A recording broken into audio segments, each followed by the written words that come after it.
How's it, guys, and welcome to the second show with us, the Couch Coaches. Today we'll be discussing the Springbok game against Scotland. It's a Rugby World Cup opener for Springboks, so let's go!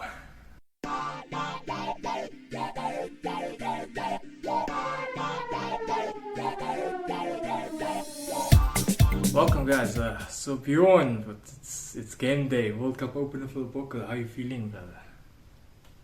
I'm excited. How about yourself, Dean? I mean, it's a big occasion for us. Reigning champions coming back to the World Cup.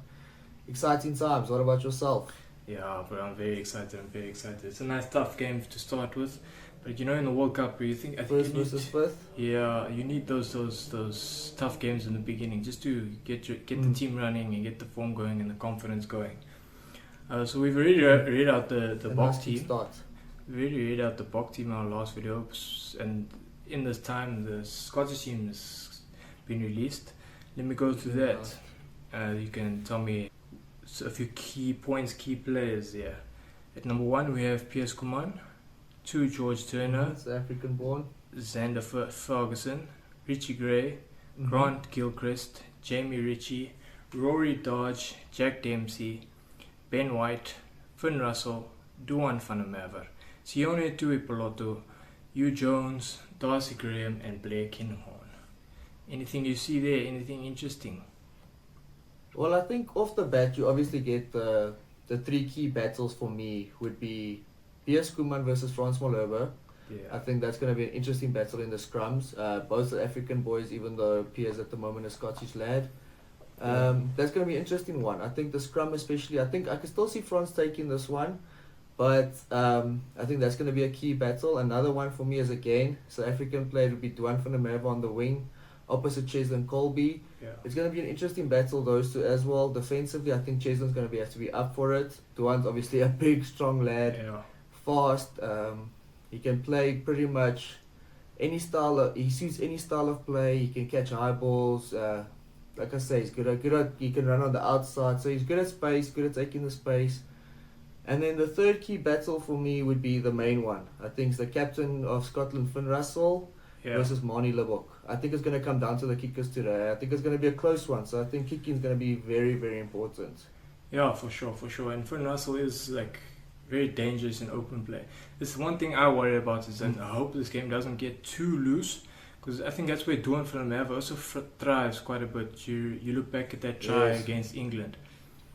Exactly that, just a bit of open play. He breaks 1 or 2 tackles and it's a crazy run, And we have a lot of pace. We have a lot of pace, but you just don't want to be throwing it up and making it 50-50 against these guys, I think especially in your opening game of the World Cup, like we saw England last night against Argentina.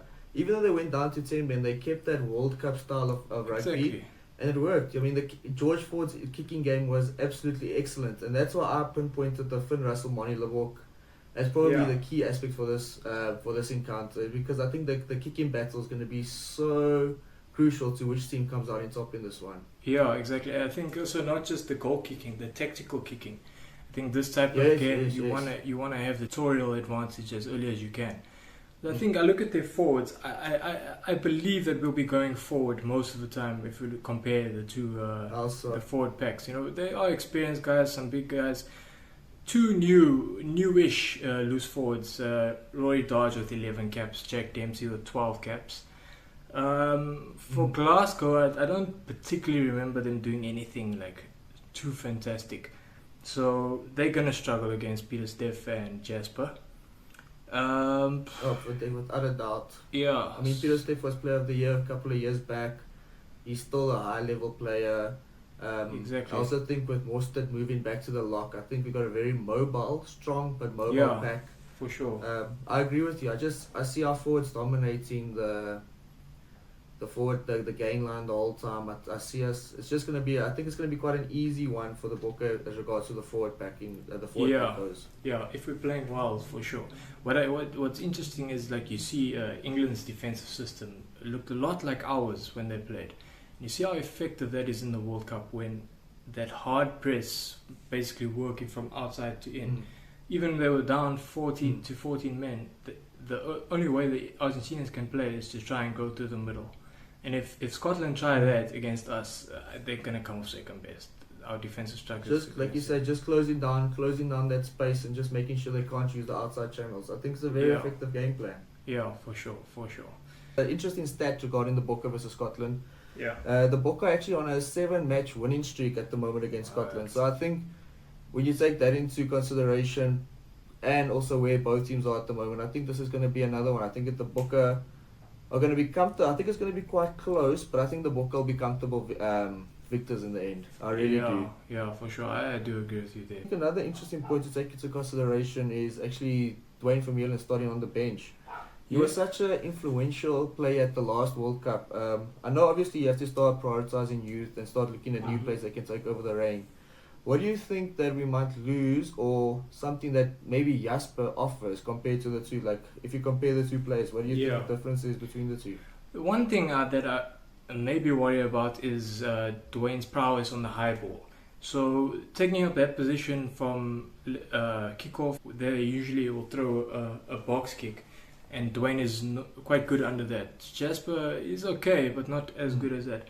So that's one point I would worry about, unless they assume that Scotland will be kicking more from 10. In that case, that role. Do you think Sia might not take over in that position? Sia might not. Sorry to could. Do you think Sia might not take over the high kicks? I think I've seen that before. They've done that before, but again, yeah, they have done it before. Again, Dwayne just is a lot better there. In terms of ball carrying, obviously Jasper just brings it a little bit more because he's just a bit more explosive. Not to say Dwayne doesn't have a great carry on him, but there's obviously a reason. Maybe they're just trying to load the bomb squad a little bit. Maybe they think that Scotland are going to come out hard, and to late in the second half, bringing on the bomb squad might be what is needed to pull the game through. Well, it's going to be, like you mentioned about the bomb squad and the bench, it's going to be very interesting to see the differences. Because if you consider that our front rows, they arguably the two best front rows in the world, and we have both. Exactly. The variety that each brings is very good. I think we're starting off with our, let's say, stronger but more mobile front row. I think Kitshoff and Malcolm offer something at the breakdown.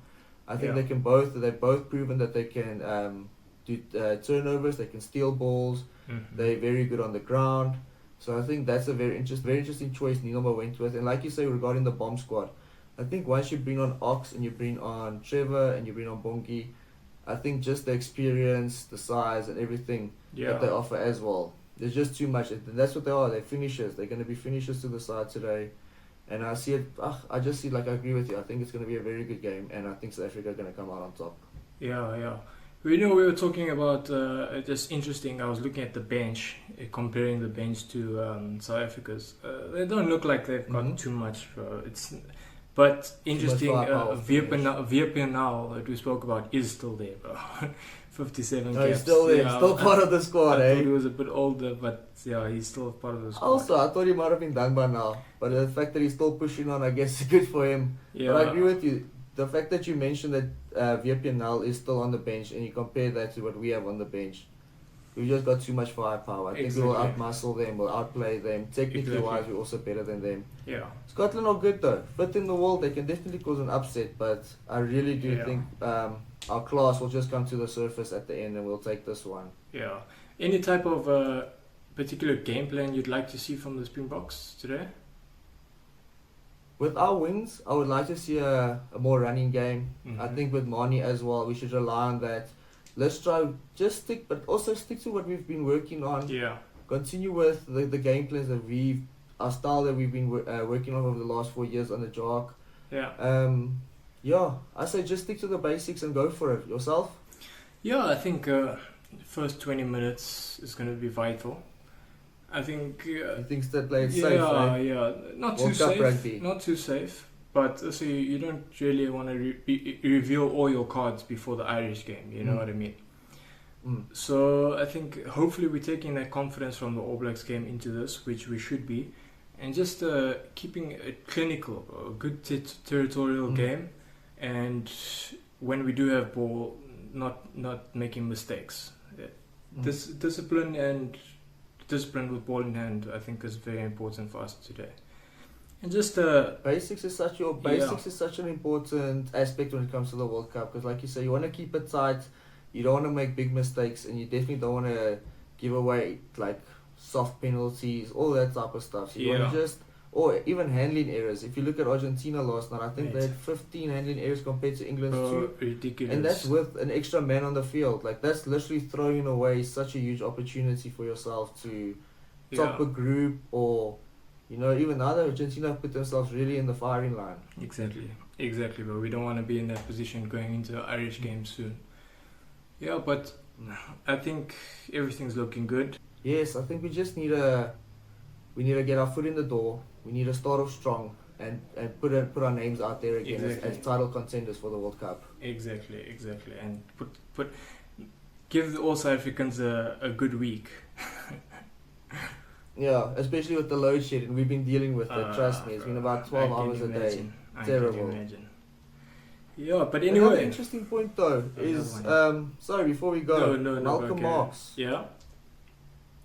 Malcolm Marx, your top try scorer of the tournament. Do you back him? He's starting today. Do you back him to do any damage against the Scots? Best player. Best player. Yeah, best player. I think he will, depending on how effectively we dominate the territorial match. If we're playing in their half and we're getting mauls in their 22, I definitely see him getting 1 or 2 early on. So it's just before Bongi comes on. So I think I wouldn't be surprised if he scores the first try. If we get an early penalty that's outside of the box distance, getting a line out closer to the line and a nice maul try from Malcolm, it's actually a perfect scenario, bro. Just getting that early try and, you know, just relaxing a little bit and playing from there. Yeah, Malcolm and then the starting front try, I think they'll probably get around 15 minutes before the bomb squad comes on. Yeah, I think it's going to be interesting. I'm excited for our lock pairing. I think Eben and Boston are going to do very well. Eben obviously brings the size and power, Boston mobility and work rate. I think our loose forwards, as per usual, we arguably, us in New Zealand, tend to always have the best loose forwards in the world. Yeah. So even if you swap one out, like we mentioned earlier, between Dwayne and Jasper, it's almost like a like-for-like swap. So I think it's going to be not a huge loss to South Africa. I think it's going to be pretty much a similar style of player, both big boys. So I see either way, our bench or our starting lineup, both very strong. Faf is back in the mix as per usual. So I think having him at scrum half also eases it for Mani. I think it makes it easier for Mani having that experienced head. Our centre pairing, I think defensively super strong, Damien and Jesse. For wings, arguably the 2 best wings in the world in Cheslin and Kirtley. So it's a very strong starting lineup. And then the only interesting point might be is going with Damien Willemse instead of Willie at the back. Yeah, I think that is quite an interesting selection there by Jock. But what's your thoughts on the fullback? Well, I always we have to look at the last game, and he had a brilliant game against New Zealand. There's no denying that he's a hugely talented player, but it's just been a matter of consistency. But not only consistency from his performances, but also consistency from his coach's selections. Do you know what I mean? We haven't seen him in one position for an extended period of time. Perhaps quite a few years. That's a good point. Perhaps in URC he did have a good run at 12 last year. But he's, like you say, he's played 12, he's played 10, he's played 15. He's probably played on the wing as well sometime. Exactly, and we forget that he's actually a relatively experienced player at the moment.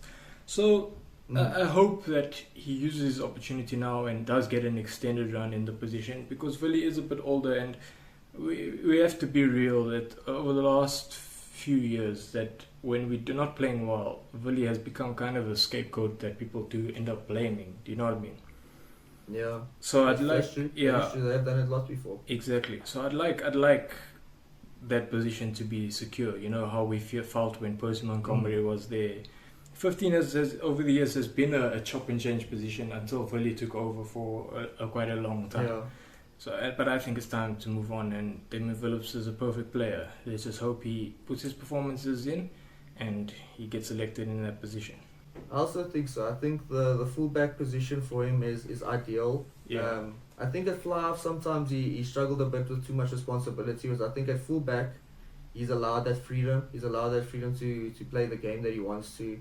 He's obviously a space hound. As soon as he gets into space, he's able to distribute the ball nicely. He's got an excellent kicking game. He can tackle, which is for those one-on-one situations an excellent option to have at the back.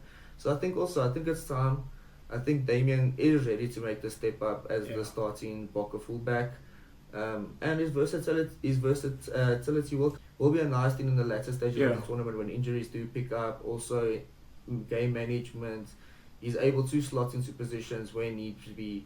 Yeah. So I think it's an excellent starting 15. I'm excited for the game. Yeah. It's just an exciting time. I think I can see the Bokke regaining this title of theirs and becoming champions for a fourth time. Exactly. Well, it all starts today, guys. Enjoy the game. Let's hope the Bokke pull one great one for us so we can all start our week great. Let's go Bokke. Thanks for joining us. Please leave a like, subscribe, leave some comments. We'd love to get back to you guys. Thanks, guys. Cheers.